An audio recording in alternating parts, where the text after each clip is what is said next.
2023ರ ವಿಧಾನಸಭಾ ಚುನಾವಣೆಯಲ್ಲಿ ಪರಾಜಿತನಾದ ಮೇಲೆ ಚನ್ನಗಿರಿಯಲ್ಲಿ ಜನರ ಜತೆ ಸಂಪರ್ಕ ಬೆಳೆಸುವ ಪ್ರಯತ್ನ ಮಾಡಲಿಲ್ಲ.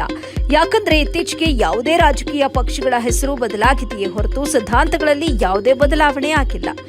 ಎಲ್ಲ ಪಕ್ಷಗಳಲ್ಲಿಯೂ ಹಣ ಹಾಗೂ ರಾಜಕೀಯ ಬಲ ಇದ್ದವರಿಗೆ ಮಾತ್ರ ಟಿಕೆಟ್ ಎಂದು ರೈತ ಮುಖಂಡ ತೇಜಸ್ವಿ ಪಟೇಲ್ ತಮ್ಮ ಅಸಮಾಧಾನವನ್ನು ಹೊರಹಾಕಿದರು. ಚನ್ನಗಿರಿಯ ಪ್ರವಾಸಿ ಮಂದಿರದಲ್ಲಿ ಸುದ್ದಿಗೋಷ್ಠಿ ನಡೆಸಿ ಮಾತನಾಡಿದ ಅವರು, ಪಕ್ಷಗಳಲ್ಲಿ ಟಿಕೆಟ್, ಜಾತಿ ಹಾಗೂ ಹಣಬಲ ಇದ್ದವನಿಗೆ ಸರ್ಕಾರಿ ಕಚೇರಿಗಳಲ್ಲಿ ಹಣ ಇದ್ದವನಿಗೆ ಕೆಲಸ. ಸಮಾಜದಲ್ಲಿ ಯಾವುದೇ ಮೂಲದಿಂದ ಹಣ ಮಾಡಿದ್ರೂ ಶ್ರೀಮಂತರಿಗೆ ಮಾತ್ರ ಬೆಲೆ. ಈ ಎಲ್ಲಾ ವಿಷಯಗಳಿಂದ ನಾನು ಸಮಾಜದಲ್ಲಿ ಹೇಗೆ ತೊಡಗಿಸಿಕೊಳ್ಬೇಕು ಎಂದು ಬೇಸರ ವ್ಯಕ್ತಪಡಿಸಿದರು. ಆದರೆ ಇಂದು ಚನ್ನಗಿರಿಯಲ್ಲಿ ಎಲ್ಲಾ ಸಮಾನ ಮನಸ್ಕರು ಸೇರಿ ಒಂದು ಸಂಘಟನೆಯನ್ನ ಹುಟ್ಟುಹಾಕೋಣ. ಎಲ್ಲೆಲ್ಲಿ ನ್ಯಾಯಕ್ಕೆ ಧಕ್ಕೆ ಬರುತ್ತೆ, ಎಲ್ಲಿ ಮನುಷ್ಯನಿಗೆ ಪ್ರಾಮಾಣಿಕರಿಗೆ ತೊಂದರೆ ಉಂಟಾಗುತ್ತೆ, ಅವರಿಗಾಗಿ ವೇದಿಕೆಯನ್ನ ಸೃಷ್ಟಿ ಮಾಡೋಣ. ಜೆಎಚ್ ಪಟೇಲ್ ಆಶಯದಂತೆ ಚನ್ನಗಿರಿಯನ್ನ ಮತ್ತೆ ನಿರ್ಮಾಣ ಮಾಡೋಣ ಅಂತ ಹೇಳಿದ್ರು. ವರದಿ ನಲ್ಲೂರು ಮಹಮ್ಮದ್ ಆಸಿಫ್, ಎಬಿ ನ್ಯೂಸ್ ಕನ್ನಡ, ಚನ್ನಗಿರಿ.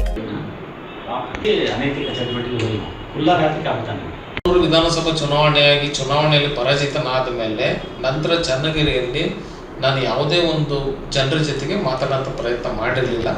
ಏಕೆಂದರೆ ಇತ್ತೀಚೆಗೆ ಯಾವುದೇ ರಾಜಕೀಯ ಪಕ್ಷಗಳ ಹೆಸರು ಬದಲಾಗಿದೆ ಹೊರತು ಸಿದ್ಧಾಂತದಲ್ಲಿ ಯಾವುದೇ ಬದಲಾವಣೆ ಇಲ್ಲ.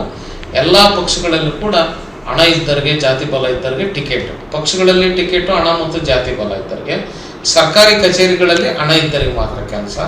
ಸಮಾಜದಲ್ಲಿ ನೀನು ಯಾವುದೇ ಮೂಲದಲ್ಲಿ ಹಣ ಮಾಡಿದ್ರು ಶ್ರೀಮಂತರಿಗೆ ಬೆಲೆ. ಈ ಒಂದೆಲ್ಲ ವಾತಾವರಣಗಳನ್ನ ನೋಡಿ ನಾನು ಸಾರ್ವಜನಿಕ ವಿಷಯದಲ್ಲಿ ಹೇಗೆ ತೊಡಗಿಸ್ಕೋಬೇಕು ಅನ್ನೋದೇ ಒಂದು ಸಮಸ್ಯೆ ಆಗಿತ್ತು. ಆದರೆ ಇವತ್ತು ಚನ್ನಗಿರಿಯಲ್ಲಿ ನಾವು ಪ್ರವಾಸಿ ಮಂದಿರದಲ್ಲಿ ಎಲ್ಲ ಸಮಾನ ಮನಸ್ಕರು ಸೇರಿ ಒಂದು ಸಂಘಟನೆ ಹುಟ್ಟಾಕೋಣ. ಈ ಸಂಘಟನೆ ಗುರಿ ಪ್ರಾಮಾಣಿಕರಿಗೆ ಧ್ವನಿಯಾಗಿರೋದು.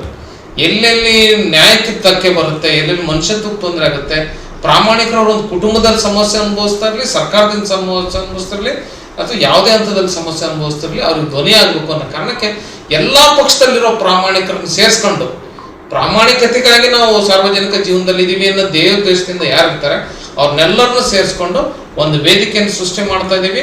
ನಾವು ಜೆಎಚ್ ಪಟೇಲ್ ಅವರ ಪರಂಪರೆಯಲ್ಲಿ ಬಂದಿರೋದ್ರಿಂದ ಜೆಎಚ್ ಪಟೇಲ್ ಆಶಯದಲ್ಲಿ ಚನ್ನಗಿರಿ ತಾಲೂಕು ಹೇಗಿತ್ತು, ಅವಾಗ ಜಾತಿ, ಧರ್ಮ, ಪಕ್ಷ ನೋಡಿದಂಗೆ ಕಚೇರಿಗಳಲ್ಲಿ ಗೌರವ ಮಾನ್ಯತೆ ಯಾವ ರೀತಿ ಸಿಗ್ತಾ ಇತ್ತು ಅಂತ ಒಂದು ವಾತಾವರಣ ಚನ್ನಗಿರಿಯಲ್ಲಿ ಸೃಷ್ಟಿ ಮಾಡೋದ್ರ ಮೂಲಕ ಈ ಚನ್ನಗಿರಿ ರಾಜ್ಯಕ್ಕೆ ಒಂದು ಮಾದರಿ ತಾಲೂಕು ಅನ್ನಂಗಿತ್ತು. ಈ ಚನ್ನಗಿರಿ ಮೂಲಕ ಈ ಒಂದು ವಿಷಯನ ರಾಜ್ಯಕ್ಕೂ ವಿಸ್ತರಿಸಬೇಕು ಅಂತ ಆಲೋಚನೆ ಮಾಡ್ತಿದ್ದೀವಿ. ಈ ಸಂಘಟನೆಯಲ್ಲಿ ಯಾರೋ ಅಧ್ಯಕ್ಷ, ಉಪಾಧ್ಯಕ್ಷ, ಕಾರ್ಯದರ್ಶಿ ಅಂತ ಇರೋದಿಲ್ಲ. ಎಲ್ಲರೂ ಸಂಚಾಲಕರಾಗಿರ್ತಾರೆ. ಮತ್ತೆ ಯಾವ ಸಂದರ್ಭದಲ್ಲಿ ಯಾವ್ದು ಮನೆ ಸಮಸ್ಯೆ ಬಂದಾಗ ಯಾರು ಮಾತಾಡ್ಬೇಕು ಅವ್ರು ಮಾತಾಡ್ತಾರೆ. ಇನ್ನೊಂದು ಯಾವುದೋ ವಿಷಯಕ್ಕೆ ಸಮಸ್ಯೆ ಬಂದಾಗ ಯಾರು